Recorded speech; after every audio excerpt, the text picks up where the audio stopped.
Good afternoon, everyone. If you would kindly take your seats, we can start.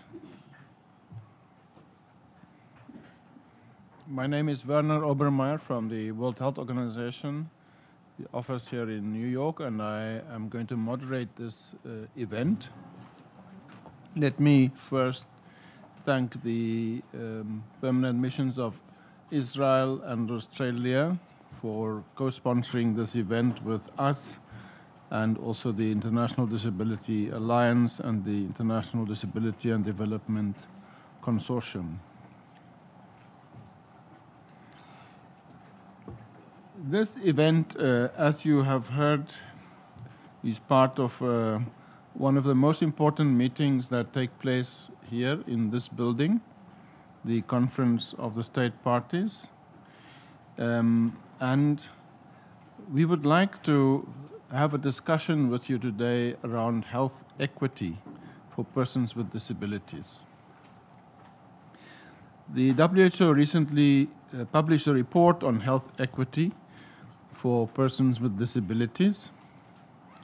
And of the 1.3 billion people that experience significant disabilities, this is about 1 in 6 of the global population. Persons with disabilities obviously are at a much greater risk to face health inequities.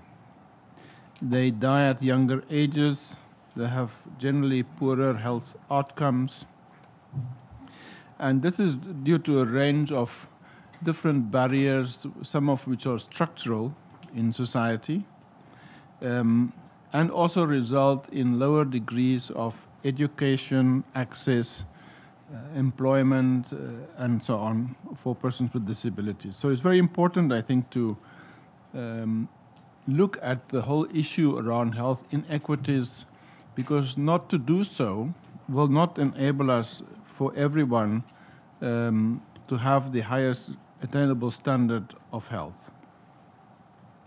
So the World Health Assembly actually adopted a resolution a couple of years ago, 2 years ago, to address these long-standing barriers, and also requested WHO to develop a global report on persons with disabilities that we will hear more about today from my colleagues who are here from Geneva. We will have some welcome remarks just now, and then we will have a panel discussion, and then hopefully there will be time for questions and answers. We don't have a lot of time. We have only about an hour and 15 minutes. So please let me call on everyone that will be speaking to keep to the time we requested them to use, and not use time that others can utilize to speak. The first person I would like to introduce to make welcoming remarks is the Commissioner for Equal Rights of Persons with Disabilities in the Ministry of Justice in Israel, Dan Rushall. Thank you. To the microphone. Thank you. Good afternoon, everyone. I believe it's safe to say that if there is one right that should stand above all other rights for all people, and especially for people with disabilities, it is the right to life, which, needless to say, is linked directly to the right to health and health services. This is obviously doesn't need any further emphasizing. This is also, of course, in addition to the central and vital common goal that all persons with disabilities would live lives of equal rights inside communities. The lack of proper accessibility for people with disabilities in general, and accessibility to health services in particular, leads to difficulty in receiving necessary and oftentimes crucial medical services that they need and are entitled to. This, in turn, not only reduces, in many cases significantly, the quality of life of the people, but in many cases also increases the risk of life-ending situations. It is as simple as that. Just for instance, according to Israel's Ministry of Health, people with mental disabilities tend to die of cancer 1.5 times more than people without disabilities. They tend to die twice as much from diabetes, and more than 2.5 times as much from respiratory diseases. Diagnosis of medical conditions is oftentimes significantly delayed or come back erroneous in cases of people with cognitive disabilities or people with verbal disabilities. A study performed by Bar Ilan University in Israel, together with the people of Beit Izi Shapiro here, found that approximately half of all women with disabilities have put off or given up altogether on efforts to receive medical examinations or treatments simply as a result of lack of accessibility. This could stem from lack of physical accessibility, issues such as inaccessible clinics, stairs, etc., inaccessible chairs or beds, or inaccessibility of services, with cases such as difficulty in scheduling appointments and procedures, management of queues and other services, as well as lack of sufficient knowledge about different disabilities. In this regard, it is especially worth mentioning the issue of women's health, as in too many cases, women with disabilities just don't feel comfortable and safe, and do feel humiliated, disrespected, and time-consuming. According to Israel's Bureau of Statistics, 62% of people with disabilities are concerned about their health versus only 24% of people without disabilities.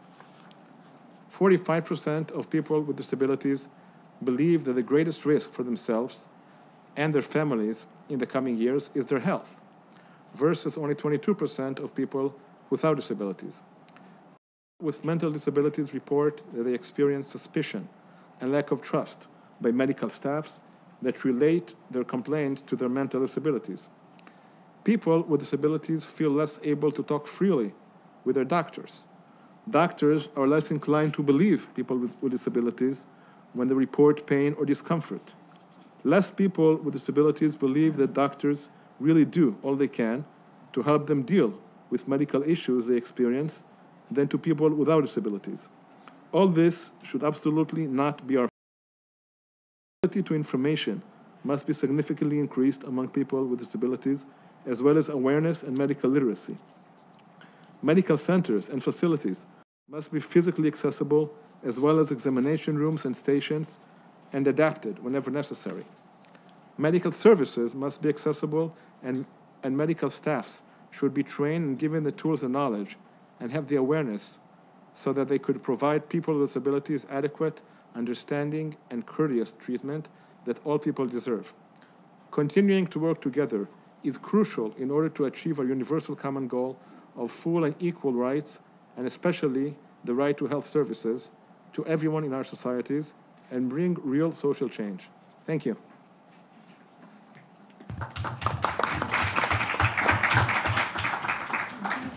Thank you, Dan. Let me now turn to Jody Kassar, who is from Australia Disability Strategy Branch, the manager of the Department of Social Services. Hello. Thank you for inviting Australia along to speak today. It is really a great honour to be able to provide the opening remarks on this important side event on health equity for persons with disability. Australia welcomes the Global Report on Health Equity for Persons with Disabilities, and I would like to congratulate the WHO on this important body of work, which provides the invaluable guidance for member states. Events like this provide the platform for all of us to learn and exchange views on ways to implement some of the report's recommendations. We all have an interest in galvanising efforts to strengthen the attention on inclusion and accessible healthcare services. Many of the findings will not be a surprise, but they are worth noting that people with disabilities continue to experience the poorest health outcomes caused by avoidable, unjust factors. People with disability, their families and their caregivers have the right to access high-quality care that meets the needs and supports that lead them to healthy and active lives. Australia is proud of the work it is doing to address the unjust factors that contribute to health disparity for persons with disability and supporting inclusion and equity for people with disabilities. Australia's disability strategy, which was launched in December of 2021, recognises the importance of ensuring that all health services have the capabilities to meet the needs of people with disability and that people with disability can make their own choice. The strategy was developed in consultation with people with disability and in line with Australia's commitment under the United Nations Conventions of the Rights of Persons with Disabilities over several years, and we met with around 3,000 people from Australia to inform our current strategy. The Australian Government is also committed to addressing health inequities faced by people with intellectual disabilities through the National Roadmap for Improving the Health of People with Intellectual Disability. The pandemic also saw the increased collaboration between Australian government agencies responsible for disability and for health, and I had the honour to lead the Department of Social Services cross-portfolio response to the COVID-19 response. This is where we joined up all levels of government to make sure that we could help increase both the understanding and the barriers faced by people with disabilities to increase access to vaccinations and general health services throughout the pandemic. Sustained attention to disability inclusion in health systems is required to build upon these improvements. In our region, Australia is supporting partner governments to progress disability rights and equity, including the supporting improved access to disability inclusive health information and services.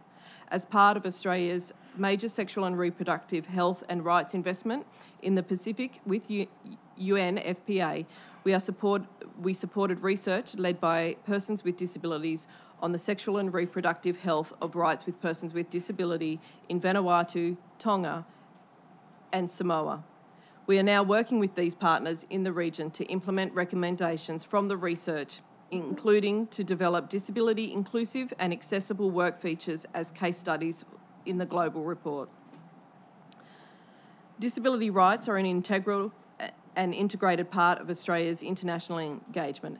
To help shape the next phase of Australia's international advocacy and engagement in the region, the Australian Government, is developing a new international disability equity and rights strategy, which was recently announced in November 2022 as part of Australia's Minister for International Development and the Pacific, Minister Conroy.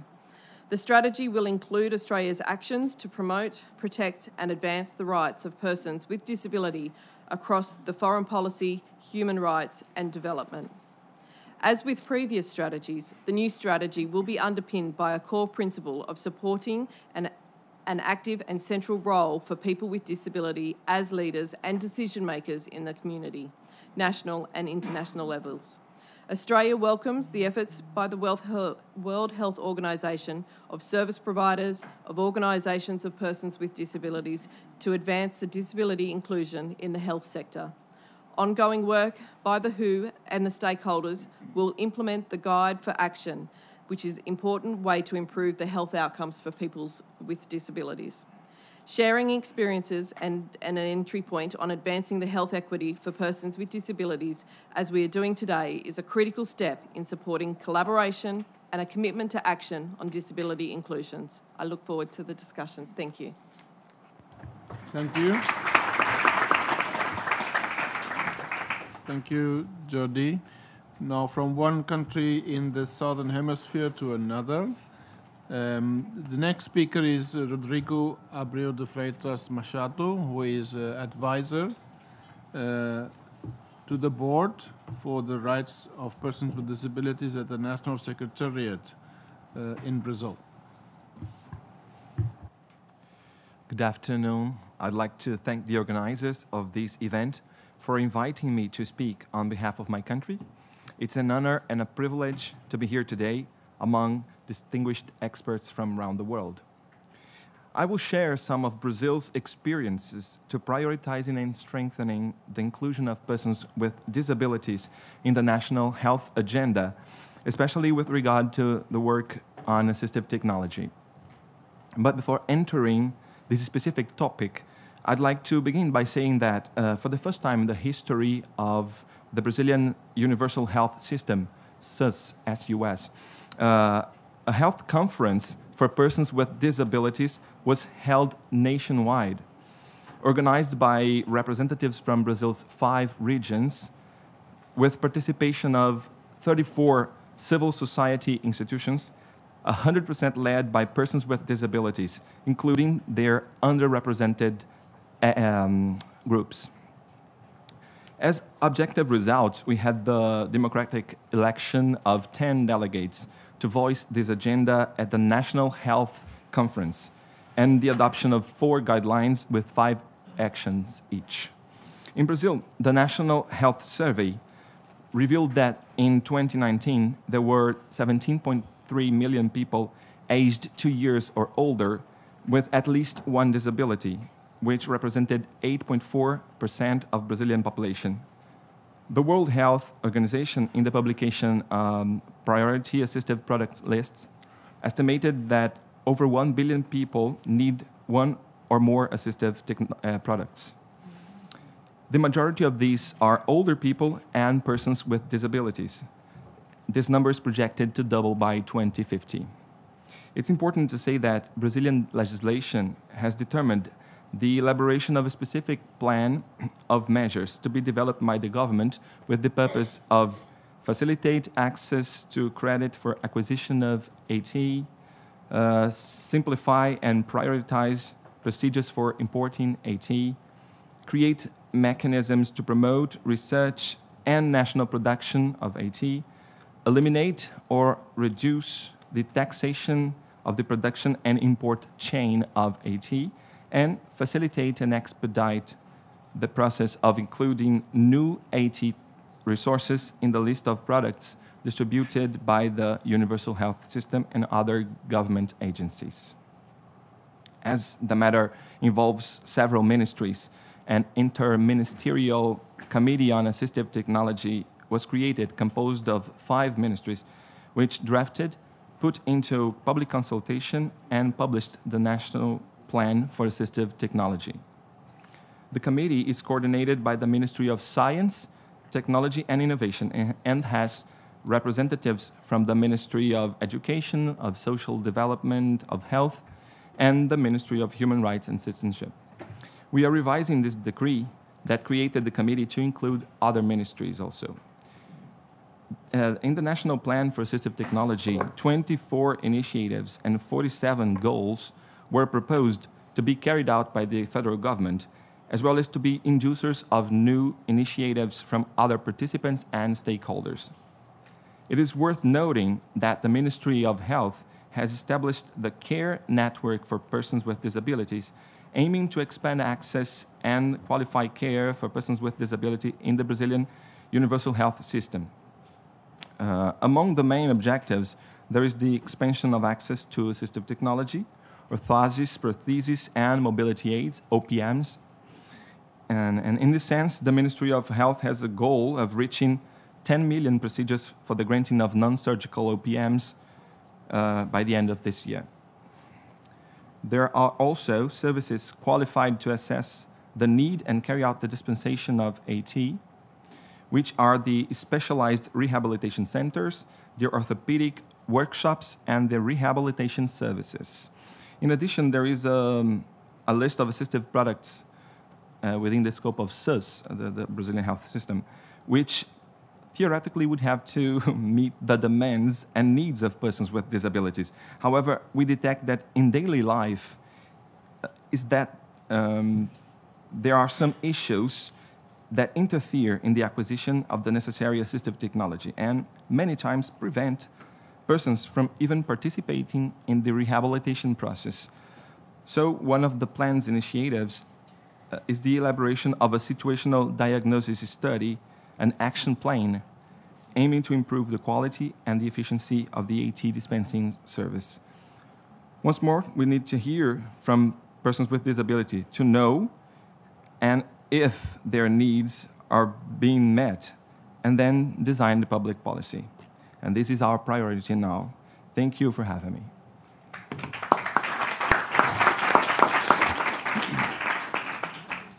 Thank you, Rodrigo. Now that we've heard from country experiences, let's turn to the UN system and hear what they have been doing. And the first speaker is Daryl Barrett, who is my colleague from the WHO headquarters in Geneva, and he leads our work on the disabilities program. Daryl? Thanks, Werner, and thank you, everyone. It's a very packed room this afternoon, which is always great to see. Look, I'm going to be very brief because everything I say you can find on our website, or you can come and ask me after today. So health equity is really about removing those differences, those barriers, those challenges that prevent people from having good health outcomes. It's as simple as that. We have to remove those barriers and pull down those factors that are preventing people with disability from having good health. And why is that important? Quite simply, this slide is probably the only slide that we need to do anything about. And what that slide says is that people with disability, many of them, are dying up to 20 years younger than the rest of the population. They're at almost double the risk of contracting, developing a range of health conditions. And they experience a range of functioning limitations, such as limitations in accessing health facilities or transportation. So these health inequities are contributing to why people with disability have poor health outcomes. If we needed more impetus or needed more evidence to show why this is important, ultimately it's because it's everyone's right to experience good health. Also because the report that we published in December last year indicates that there are now 1.3 billion people with significant disability, which is a number that needs attention. We also know that to achieve the SDGs, we have to take action on health equity. And when we do that, we will see increased participation and the approaches that benefit everyone, not just persons with disabilities. And finally, in this report, we've produced some economic modelling that show when governments take a disability inclusive approach in their health system, in their health investments, they could see a return on investment up to $10 for every $1 invested in prevention and care of non-communicable diseases, for example. It's also important to highlight that these inequities are not largely due to a person's underlying health condition, but they are due to unfair and avoidable factors. I won't go into the details of these factors, and I'll encourage you and drive you to look at our website and to look at the report, which highlights the range of factors that need to be addressed. What is important to say is that in order to tackle these factors, in order to achieve health equity for persons with disabilities, we can't continue to have siloed programmatic responses. We need a whole of system approach. We need targeted actions within the health system, but we need to tackle the entire health system. In the report, we highlight 40 targeted actions across the health system that governments can take. Like a menu, governments can take action according to their own context and their own situation. For example, during health workforce development, one of the actions that we suggest is that governments actually provide confidence and competence training for healthcare workers on disability. A lot of what we say in the report is not necessarily something that is new or something that people haven't been thinking about before. What is important, though, is that for the first time, WHO is saying that this response is needed because the health system has left behind persons with disabilities. For example, rehabilitation and the provision of assistive technology are absolutely essential for many persons with disabilities. But so is access to sexual and reproductive health care. So is access to non-communicable disease prevention and promotion. So is access to childhood immunisation for children with disability. We need to take action across the health sector if we want to make a difference. And the way that we are doing that with countries is through a national strategic planning tool that we are developing. And it's a national strategic planning tool that, for now, we are calling a guide for action. And essentially, this is a tool that will help guide countries through the process that they need to undertake in order to address those factors that limit health equity for persons with disabilities. We've already started work in Tanzania, and we are discussing with Tunisia and Montenegro on implementing the toolkit. In order for us to really make action on health equity and have good health outcomes for persons with disabilities, we have to work across the health system. And I want to leave you with one example that is in the report. And this is from a woman whose name is Kumba, and she's from Senegal. And the quote she shared with us, and the story she shared with us was, "No, no, no, we don't want to take care of her." These were the words from Kumba from Dakar. She heard that repeatedly when she attempted to find health care to help her deliver her baby. She had to go to 4 health centres in order to find a provider that would assist her. This is what we need to address in order to see good health outcomes for persons with disabilities. So with that, I'll hand back to Werner and encourage you to have a look at our website and to read the report. Thank you.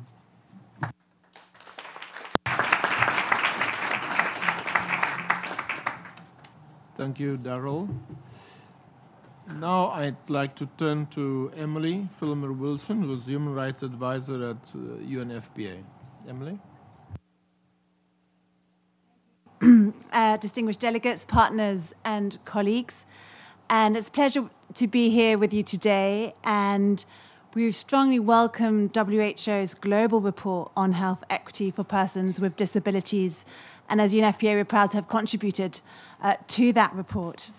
We're also very excited about the sub-theme of this year's COSP, which is focusing on ensuring equal access to and accessibility of sexual and reproductive health services for persons with disabilities.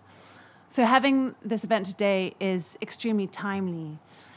And on the issue of sexual and reproductive health rights and services, we were speaking or interviewing a number of young women with disabilities who we were working with in our different country programs. And these are just 2 quotes that struck me when preparing for today's event.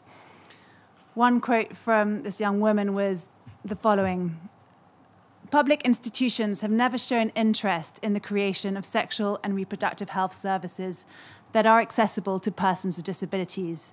The lack of budget has always been the excuse." The second quote: "It is presumed that a person with a psychological disability should not have children because of the stigma faced with mental illness." So here we hear it directly from them, the issue of availability, of respect in terms of the provision of services, accessibility, stigma, and discrimination that we see across health services for persons with disabilities, but particularly acute when we're talking about sexual and reproductive health and rights. And then multiplied in the case of if it's a younger woman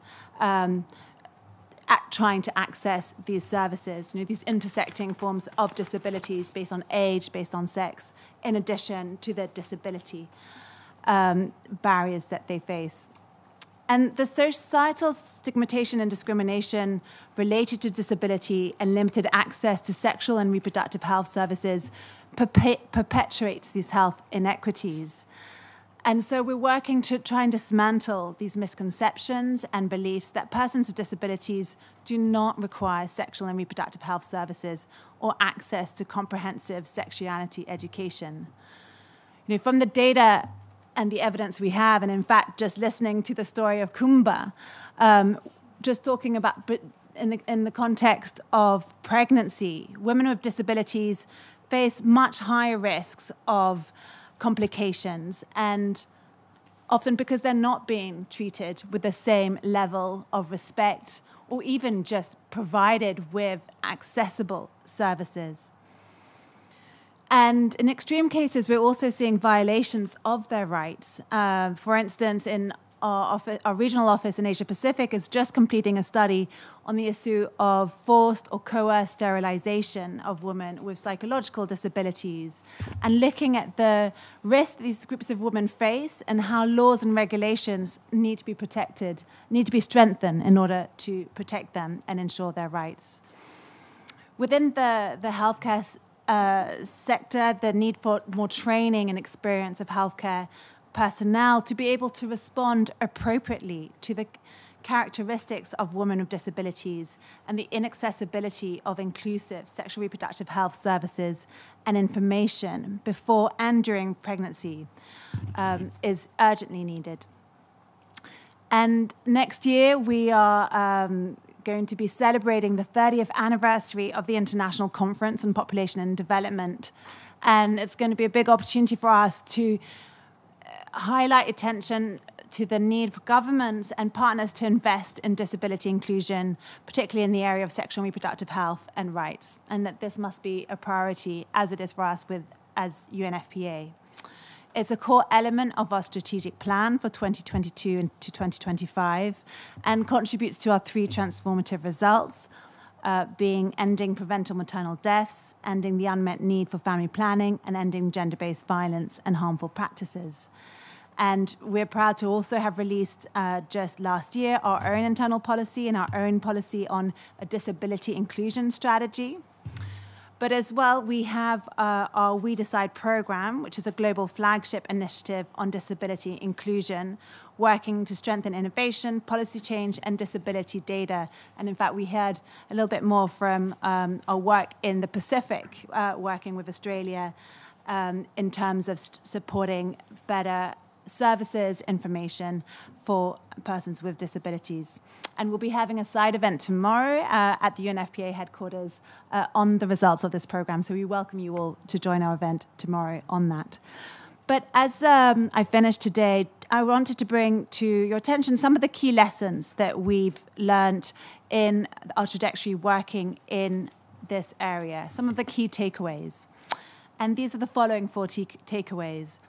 Firstly, that persons with disabilities must be in the driving seat in decision-making processes related to sexual and reproductive health policies and programs. It's their voices that must be heard, their perspectives and priorities at the forefront.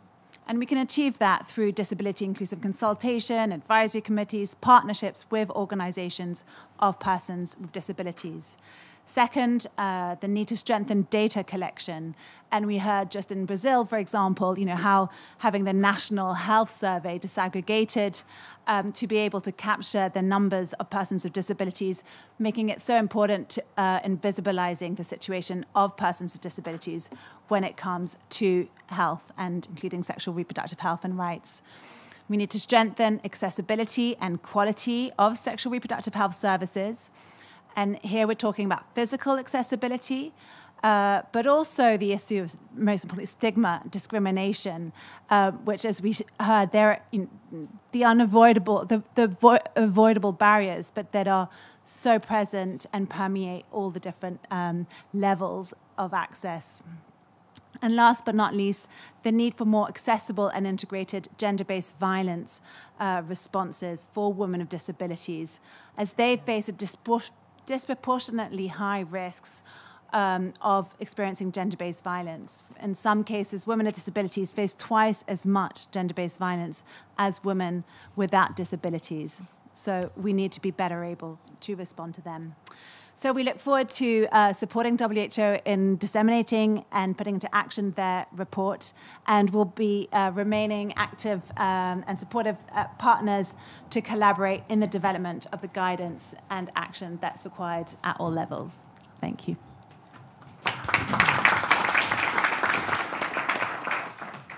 Thank you, Emily. The third of the big 3 in the UN system is UNICEF, and a good friend Raul Bermejo, health specialist at UNICEF. Raul. Thank you, Excellencies, ladies and gentlemen, good afternoon. I'm Raul Bermejo, a health specialist and the focal point for disability inclusion in UNICEF's Global Health Team. Thank you to the organizers for inviting us to reflect on such an important issue health equity for persons with disabilities. I feel that we are not discussing this enough in the global health community. Nearly 240 million children have disabilities, 1 in 10 of all children worldwide.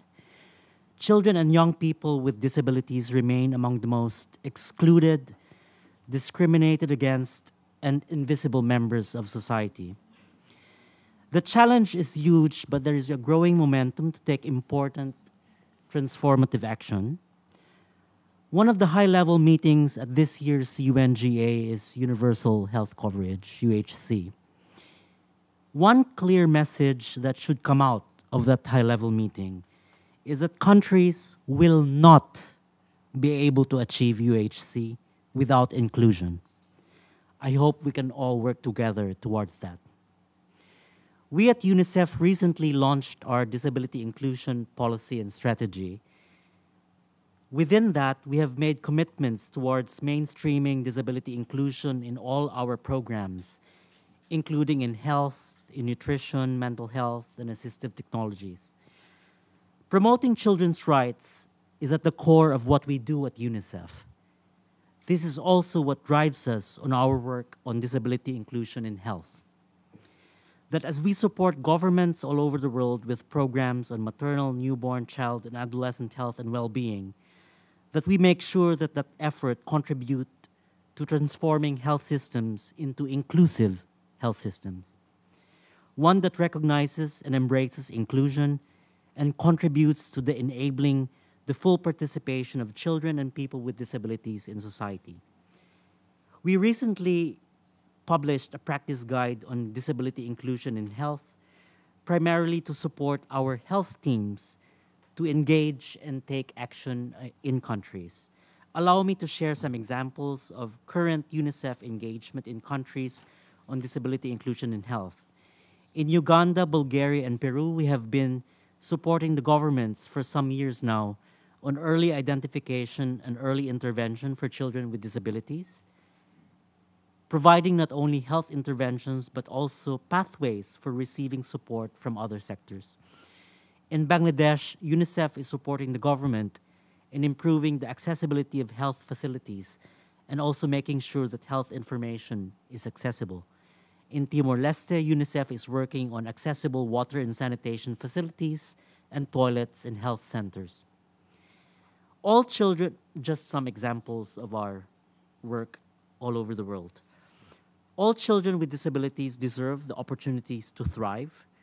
For this to become a reality, governments must consider the full range of needs of these children and their families in providing programs and services. Thank you.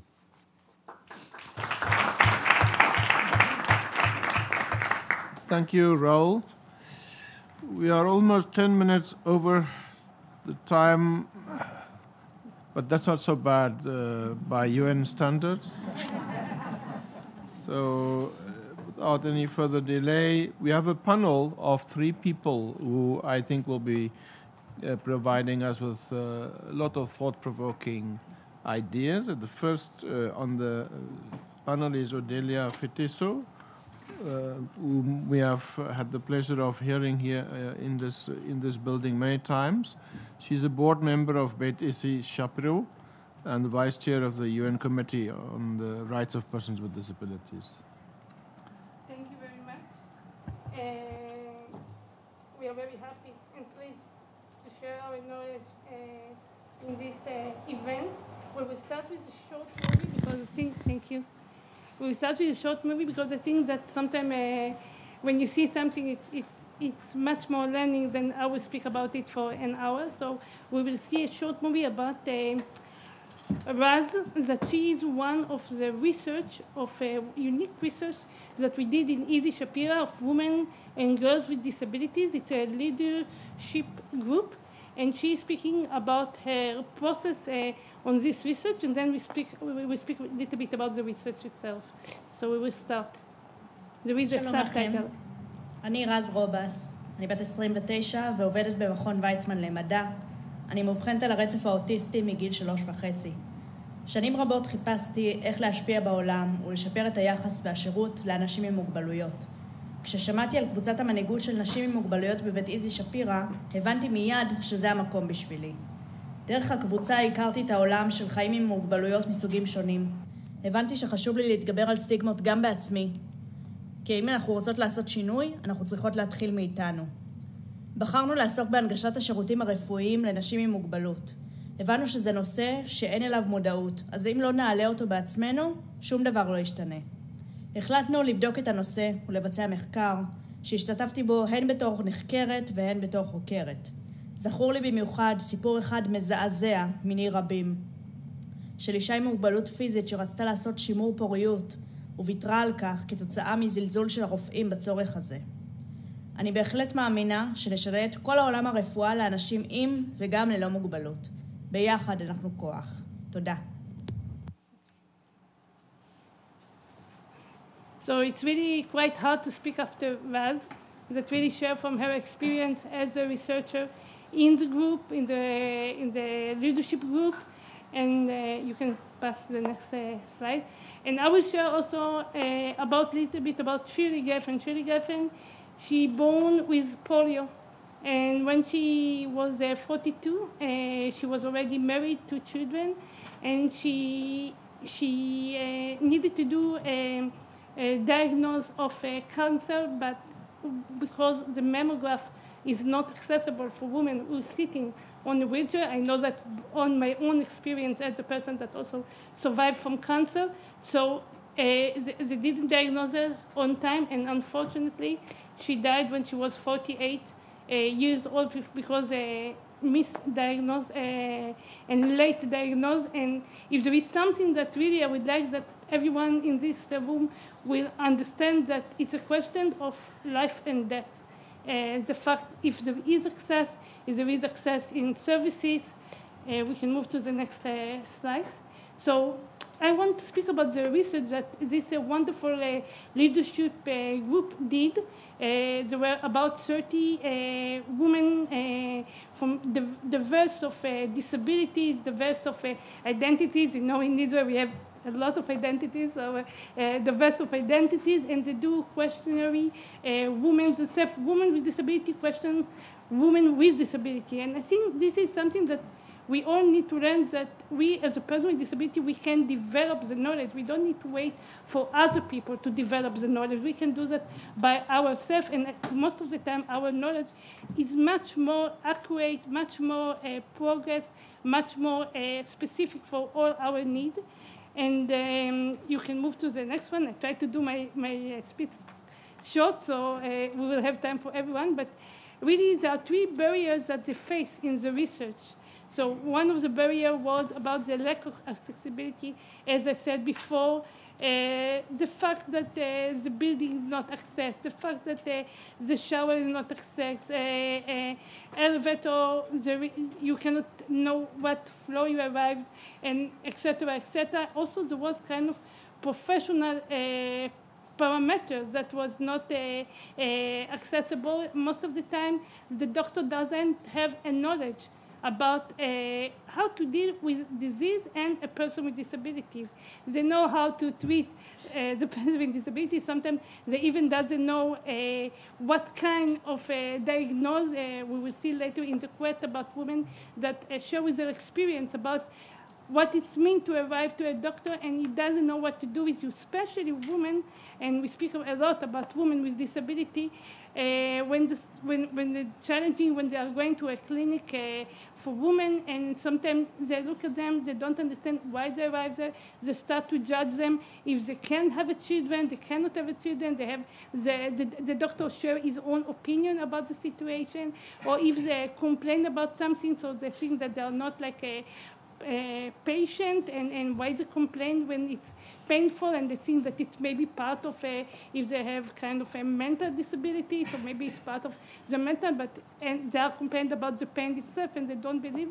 And it's when we speak about women with disability, we see how much the double exclusion appear in also in the clinic, the way that they treated women and the way that they treated person with disability, and the combined between of them, its effect about the treatment, and after that about the prognosis and of course the diagnosis on the way. You can continue the next slide. So here are some quotes. I will just read some of them. The one in orange, I saw doctors who had never heard of my syndrome. When I wanted to understand if I am capable of becoming pregnant, the doctor didn't even check medical literature. They automatically told me that I'm not able to get pregnant. And it's happened in so many ways. I would like to say that many times we see that there is less of creativity when they're dealing with person with disability, because they find them in the clinic and they don't find other ways that they can take of them. They say, okay, this is only the way that we do the checkup, and if you cannot be on this way, so we cannot be creative to find another way to do a checkup.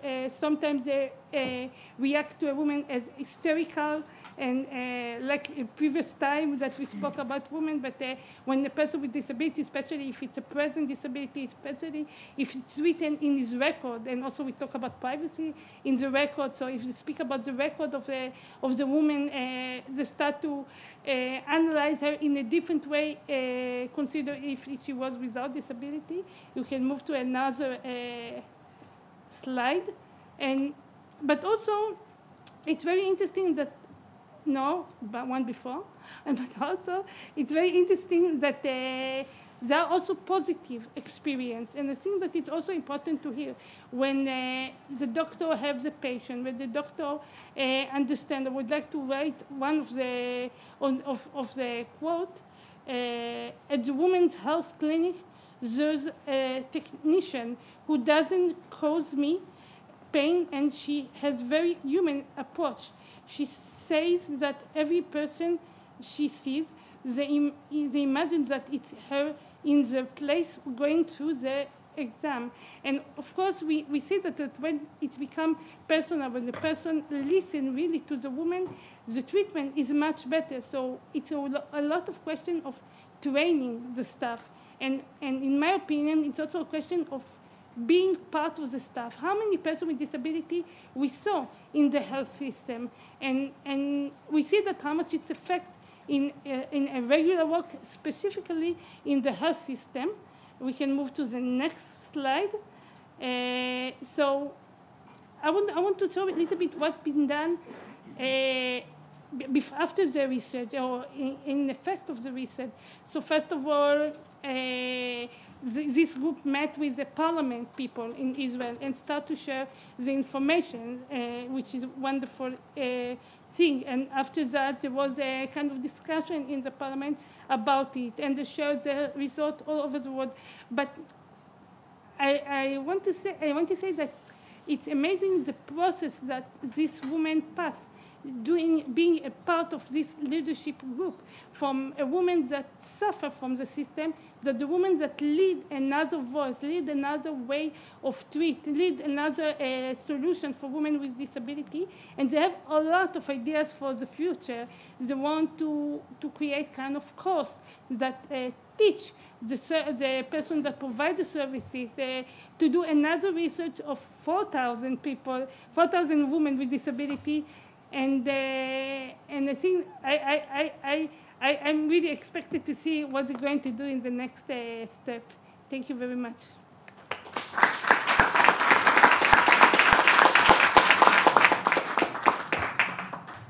Thank you very much, Odelia.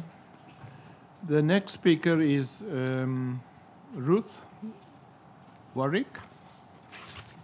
And she's going to tell us a bit more about health equity as a priority and what role organizations of persons with disabilities can play. As you see, she is from the International Disability Alliance, a big partner of WHO.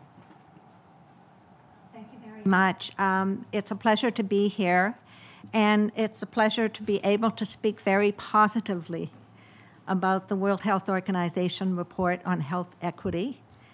It takes the right approach. It takes the human rights-based approach. And we haven't had that in a long time, if ever. So I think that that is going to be huge in changing just how we're going to move forward with healthcare. The other really important aspect is that it doesn't blame the victim. Instead, it looks at the barriers that cause the problems, that make it inaccessible, make health something that a person would rather not have to deal with because the experience is negative. I've even personally had that experience. Just the communication barriers that can exist as one example.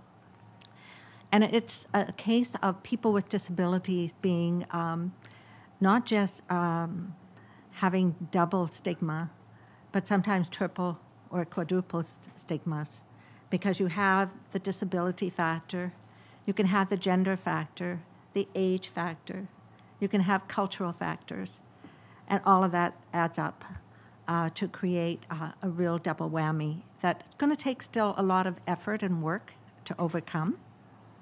But we're here today to say that we're wanting to be partners in this process because you're on the right track.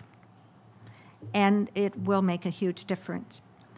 One of the things that hasn't happened is that the CRPD committee, that's the Convention on the Rights of Persons with Disability Committee, hasn't adopted a general comment on Article 25 yet. But this is something we could certainly, I think, push for, the right to health.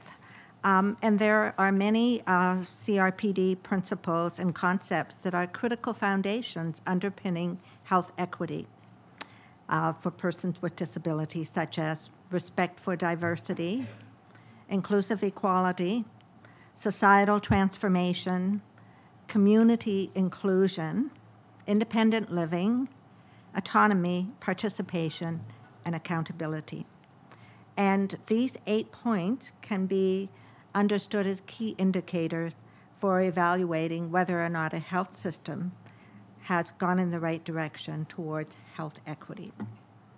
And I urge us to develop that process and to also encourage that there be a general comment on healthcare. I think that it's going to take effort on a lot of our parts to change something that has been a certain way for many years. It's going to take a lot of training and education of professionals. And I personally love them. I mean, I rely on them for my hearing aids, for my own hearing health care. But I've also had some negative experiences, and what we want to do is reduce the negative and make it much more positive, and work together so we're all on the same side of advancing hearing health care from an equitable point of view, or in other cases it will be access to psych health care, access to rehabilitation for physical health care, whatever the situation for a person with a disability is. And often there are people with multiple categories of disability, which even make it more challenging and complicated. But this is a journey. We're here to work with you in partnership, and when we know that other parties are really respecting our participation and commitment, that makes a win-win all around. Thank you.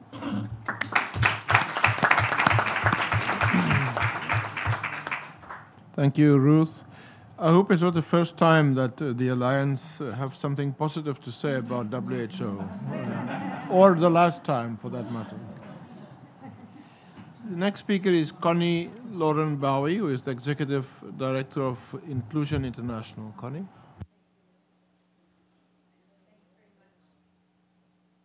Hi, can you hear me? Is it on? It is, thank you. So I am, as the introduction says, the Executive Director of Inclusion International, but I am actually here wearing multiple hats. I'm with Inclusion International as a member of the International Disability and Development Consortium. We worked very closely with the WHO on the report, and I want to underline Ruth's comments about congratulating the WHO not only on the report, but the process that led to the report, which was inclusive and participatory. And we, I think, applaud you for how we got to this moment, and we look forward to future ways to work together. I have the challenge, but also the unique opportunity, the challenge of trying to provide some ideas about the role of civil society in implementing equitable health care. That was the IDDC task that I was given. But also taking advantage of being almost the last speaker on the program today to maybe just underline some of the things that previous speakers have talked about and maybe fill in a very specific example related to people with intellectual disabilities. So as you may know, Inclusion International is the organization of people with intellectual disabilities and their families, and you will meet many of those people across the week today, across different sessions this afternoon and this morning. I think that what's really perhaps requires a little bit of underlining, which hasn't already been said by other speakers, is the experience of people whose legal capacity is denied in the process of accessing healthcare, in the process of understanding information in the healthcare system. While people have talked about the lack of respect that people with disabilities receive, I would go even further, and I would use words like human devaluing of people with intellectual disabilities. There is a fundamental societal devaluing of the worth of humans who have disabilities. And the experience of that means that often you're denied the information you need to make decisions about your healthcare, to access healthcare, and denial of the right to make choices within the healthcare system. So I think just to underline that particular experience of a very marginalized community of people, we often see doctors and healthcare professionals speaking to the person's assistant or parent or spouse instead of the person in the who's trying to access their healthcare. I'll just on that note, I think one of the challenges we face in the area of health in relation to the CRPD is that when we negotiated the convention, a lot of disability organizations were afraid to work in the healthcare space because disability was really seen as a medical condition. And so even today, for many people with disabilities and people with intellectual disabilities in particular, they're seen as subjects of disease or disability and suffering from, rather than actually being able to access many of the things that speakers have just talked about, like sexual and reproductive health, for example. Having the right to make decisions about your own sexual and reproductive health, being denied that right because of some perception of an intellectual disability is not an exceptional example. It's something that happens pervasively in every country of the world. And this is not a north-south. There's no difference in the north-south piece. We saw during the pandemic triaging of people, quite literal triaging. So if you had an intellectual disability, you were at the bottom of the line if you were even in the line to be able to access any kind of information, let alone healthcare or vaccines. I want to answer one of the questions which was put to me. I don't know if it was put to the other panelists about what the role of civil society could be in addressing health inequalities. I have a colleague in the room who I can't see at the moment, but Fatma, who is from Inclusion Africa. Our African network has been quite active. Healthcare and access to healthcare is a key priority for our network in Africa, and they're currently working on a project that does really three things. It helps to give people with disabilities information about their right to access healthcare, so it's empowerment. It's help working with families and self-advocates to have them understand what they can demand from the health system, to help families understand that, in fact, they're there to support and not replace. So there's a huge piece of work to do in empowerment.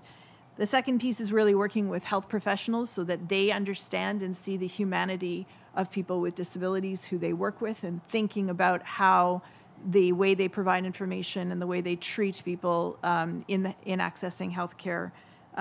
So working with health professionals across the board. And then the final thing I think that is important for civil society, both OPDs and other civil society organizations, is working at looking at the policy gaps and where the policy barriers are to people being able to access healthcare across different areas of policy. So Fatma is here all week if you want to talk to her more about their experience in doing that work in community and on the ground in several African countries. That I think is a huge resource. And then I think I will obviously support our network of the International Disability Alliance and underline the recommendations that Ruth made. I would add one additional recommendation which comes from the IDDC work, which is that the IDDC has been looking and doing a lot of work on the Declaration on Universal Healthcare Coverage. And I really appreciate the comment from our colleagues at UNICEF about that being unachievable without inclusion. And I think that's probably the note to land on, that universal health coverage is not possible without inclusion. And I would love to see that in a hashtag. Thank you so much.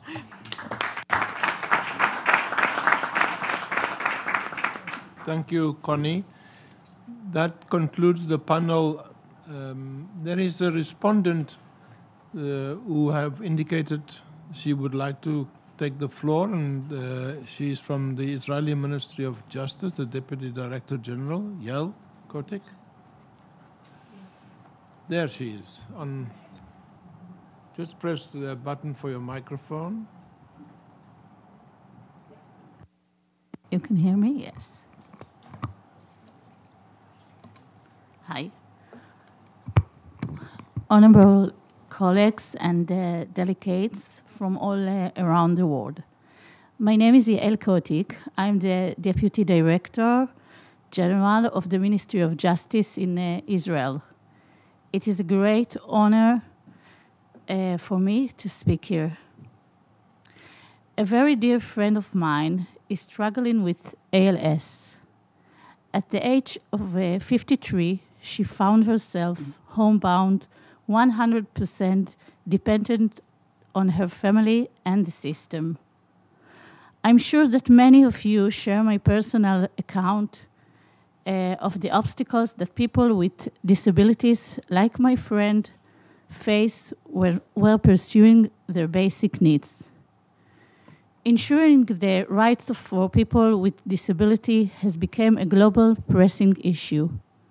We have recognized that the rights of people with disabilities are human rights, and our responsibility is to create an inclusive society that respects those with special needs. That means enabling them to have a same access to service and to public space as anyone else. Disabled individuals should have equal access to education, healthcare, transportation, employment, and information and communication technologies. By adopting a human-centered approach, the Israeli Ministry of Justice works for inclusivity and equal access to all service. Although technological solutions are essential, the main means of ensuring inclusivity of a disabled person is to open our souls and mind, changing the society approach to those who deal with disabilities. We should assist people with disabilities to achieve their full potential and to have meaningful contribution to society, just like everyone else. By creating applicable policy and regulation, Israeli works to guarantee the people with range of disability are equal partners of society and live their lives to the fullest. It's our job to make it happen. Thank you.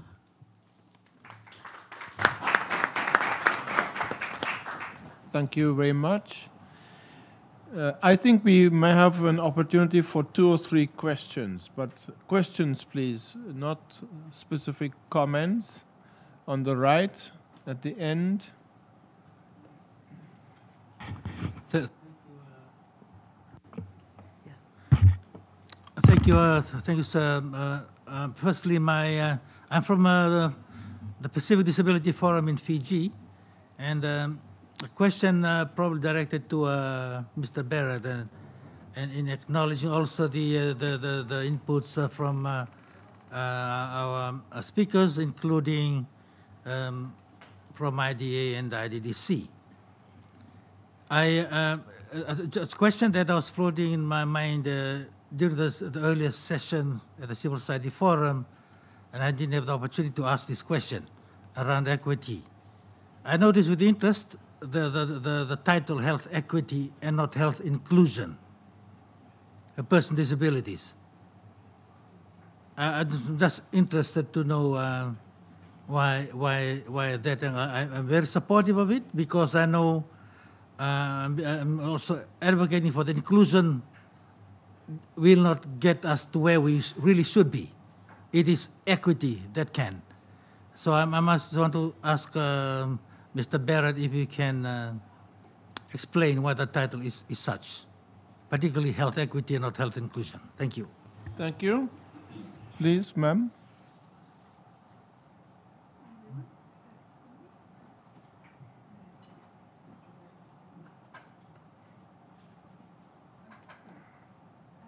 Wait for it to turn red. Okay, now. Okay, now I can. Hi, everyone. My name is Sara Rocha. I'm a board member of the European Council of Autistic People and member of the European Disability Forum Women's Committee. A recent study we did with 259 autistic adults showed that 66.7% mentioned that they suffered violence in a medical setting. 90% of women participants were diagnosed after 18 years old. Sterilization, psychiatric confinement, over-medication, do not resuscitate orders without consent during COVID, prone restraint, and seclusion are still common. So my question is, how can we also address and prevent violence perpetuated in the medical settings against people with disabilities? Thank you. Thank you. Final question, sir.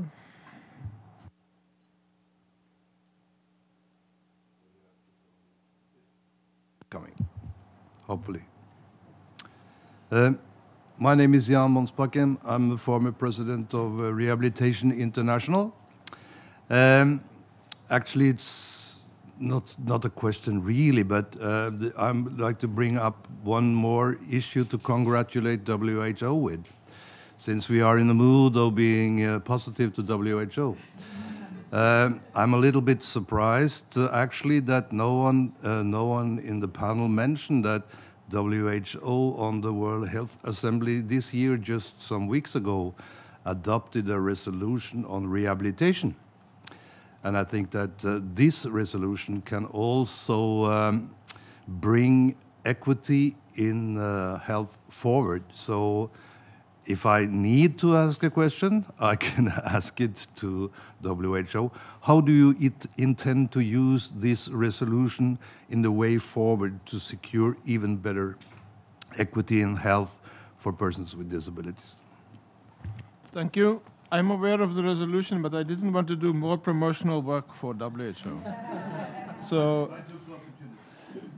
Darrell, there are a couple of quick questions. Just to mention, in this building, when people talk about equity, it means inclusivity, it means empowerment, it means equality.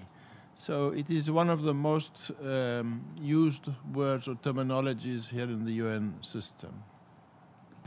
Thanks, Juan. A very easy question. So, Seta, thanks for your question. We were asked in the resolution in 2021 to produce a global report on the highest attainable standard of health for persons with disabilities. In order to get there, in order to support member states, or to see the realization of the highest attainable standard of health, we need to have health equity. And health equity is about removing those barriers that exist, those differences and those contributing factors that drive poor health outcomes. In order to get health equity, we have to have inclusion of persons with disabilities. And in the report, the last 3 recommendations of the report highlight firstly that we must put health equity for persons with disabilities. We must include it at the centre of health investments and health reforms.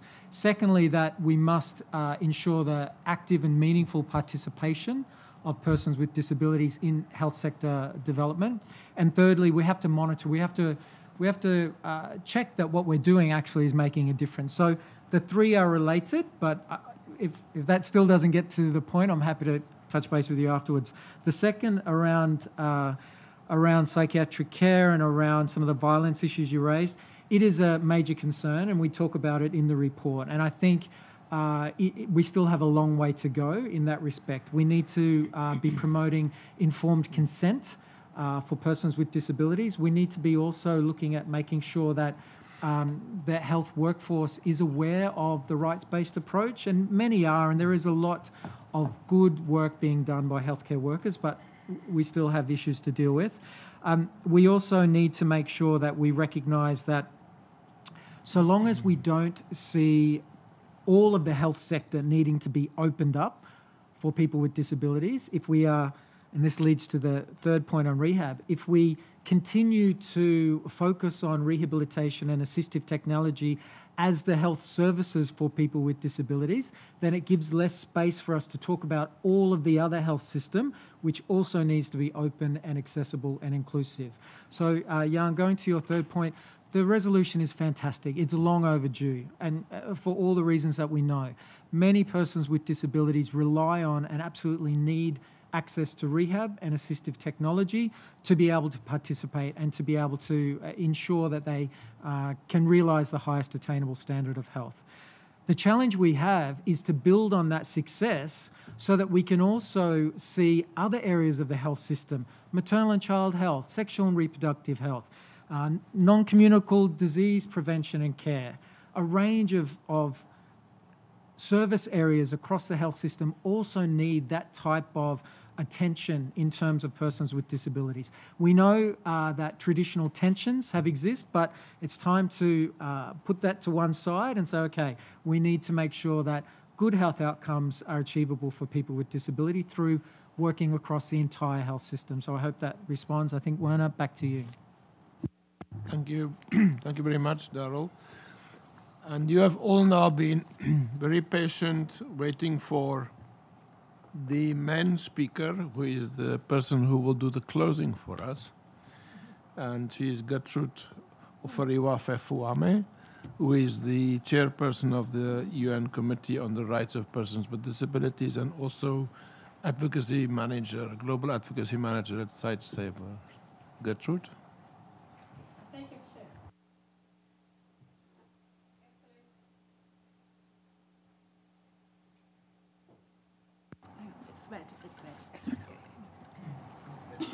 Thank you, Chair.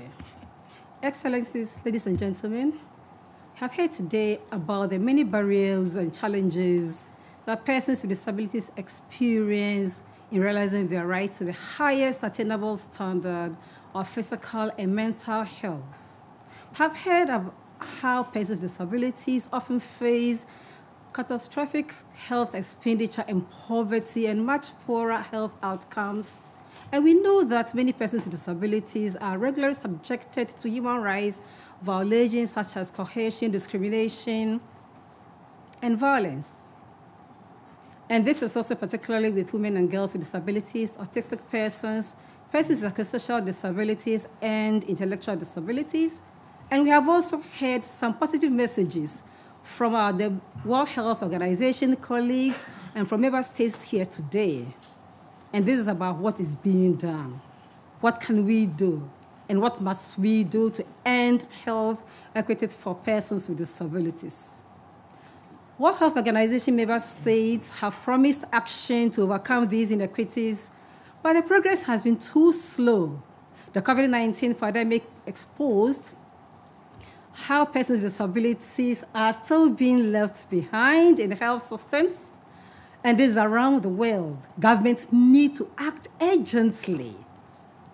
And this has to accelerate and refocus our efforts to turn commitment into action and deliver real positive change. They need to recognize the action to advance health equities for persons with disabilities is a necessity for universal health coverage, as we said, and I emphasize, and it is a cross-cutting priority for every level, every area, and every building block of the health system.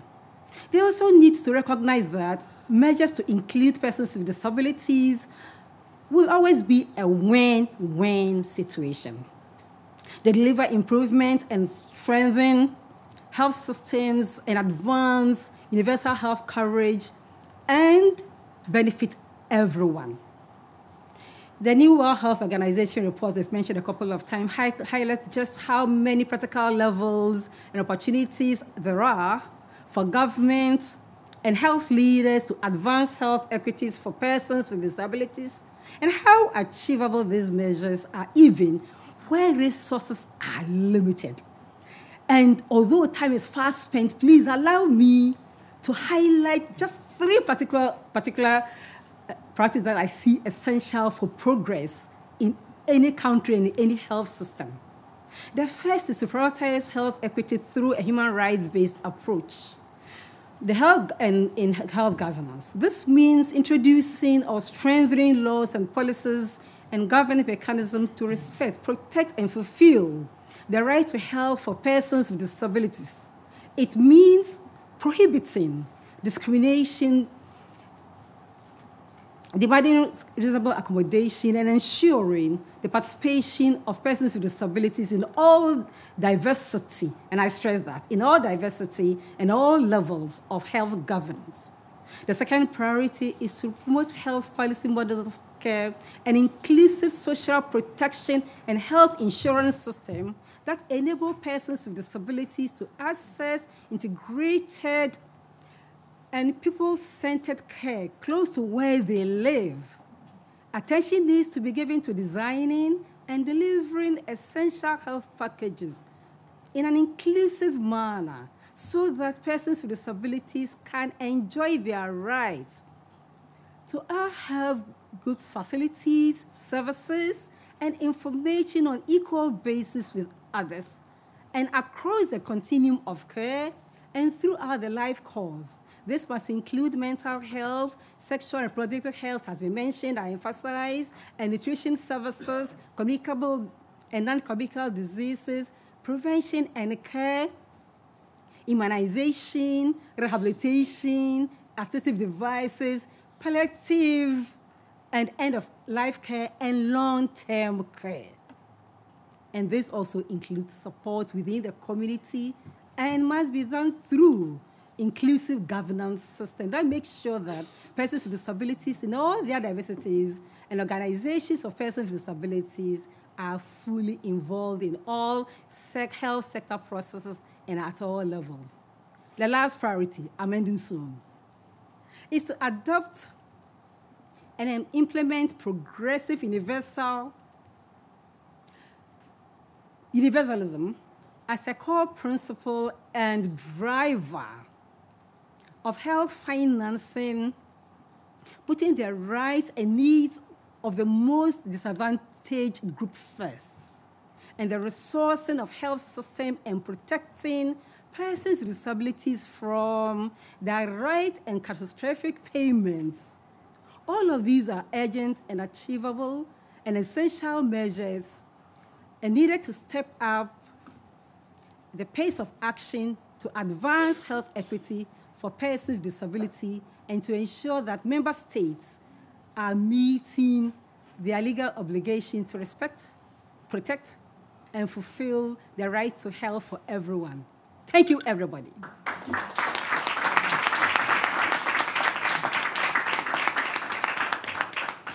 Thank you very much, Gertrude. Thank you to everyone who attended the event today for your presence. And thank you particularly also for the colleagues in front and behind who assisted us with the interpretation. Have a nice afternoon.